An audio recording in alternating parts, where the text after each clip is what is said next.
We got Rep Luna on the Trump UFO announcement. She said, I think she on this interview says that basically some of these craft are non-human technology. So we're gonna watch the whole interview. We're gonna have fun.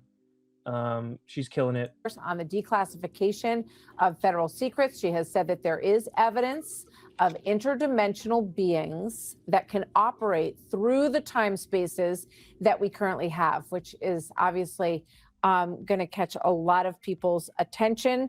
Anna Paulina Luna, thank you very much, Congresswoman. It's good to have you with us today.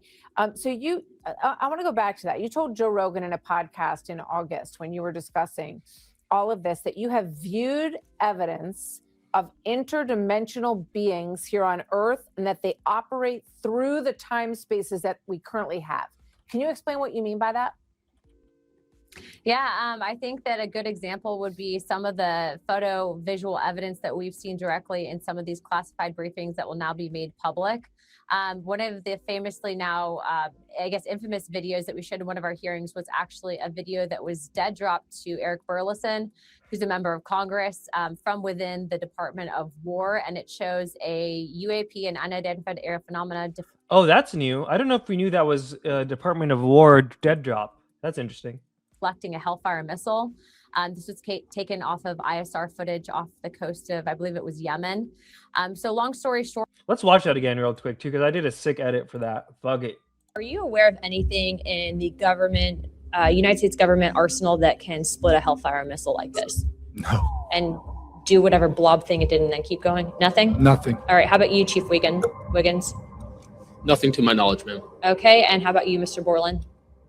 I prefer to answer that in a skiff. But that's a Hellfire missile smacking into that UFO and just bounced right off. And it kept going. It kept going, and it looks like the debris was taken with it. Yeah. What the hell is that? What So again, like that? again, I'm not going to speculate what it is, but the question is, Does this video scare you guys? Yes or no? Yes. Wiggins? Yes. Nat? I had a different reaction. I was really happy that it got out. Thanks for providing Curiosity that, kills the cat. All right, Mr. Moore. Still hasn't been debunked as far as I'm concerned. I know a lot of people are trying to say that shit's been debunked. I don't know yet. Oh, Desmo's here in the chat. What up, Desmo? Or Magnet and Indy Luchador are admiring Luna. And baby steps. And yeah, let's get back to the interview. There have been briefings that we've received as Congress that leads us to believe that, yes, there is definitely an advanced technology out there that's not created by mankind. And yes, of course, we've seen other evidence where it could potentially. So that was the big clip, right, that everyone showed today, which she said before, but I mean, we love to hear it, you know, Burleson, Burchett, yeah, especially with like this current wave of excitement going on. Be UAPs, and then we later find out that there's drones, but there is a certain amount of evidence that we simply can't explain. Some of the physics that are defied in how these vehicles operate are very interesting to note, and we are not the only government that's looked into this extensively, but I really do look at this from a lens of national security.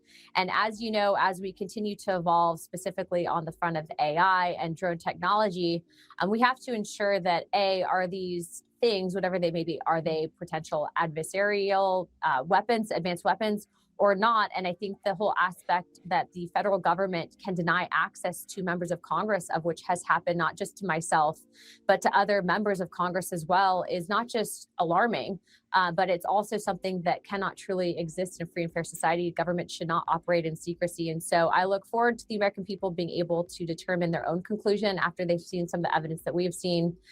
But most recently, Representative Gates actually came forward. He was on that initial CODAL with me and Representative Tim Burchett, where we were denied access. And yeah, Gates, he's not a congressman anymore, but he was pretty active on this topic when he was.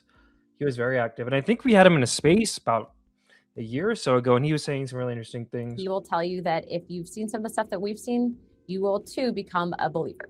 So, I mean, it's fascinating. And, so you're saying that the Air Force has covered up UAP sightings. So, if there is potentially, is it because it's technology that we have that they don't want anyone to know that we have militarily? Or is it that it's a foreign actor who has some abilities in technology and things that spin in ways that we can't understand?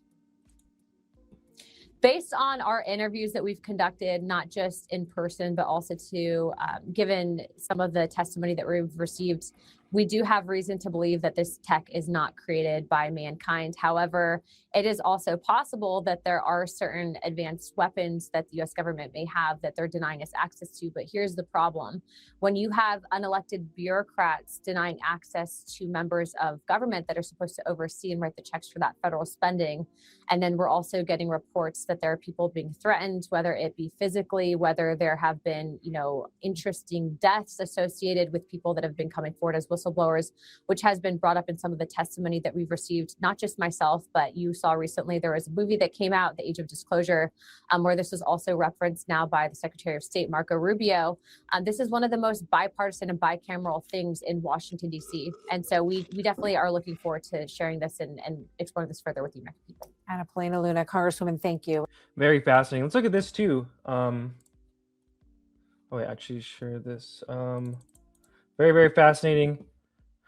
So she shared this, which is the Rosen Bridge or some shit like that. She shared, Rep. Anna Paulina Luna shared this graphic, which I believe is like the wormhole thing, right? Where like, so the classic thing in the movies was like, oh, you want to get from point A to point B, they fold the paper and smash the pencil.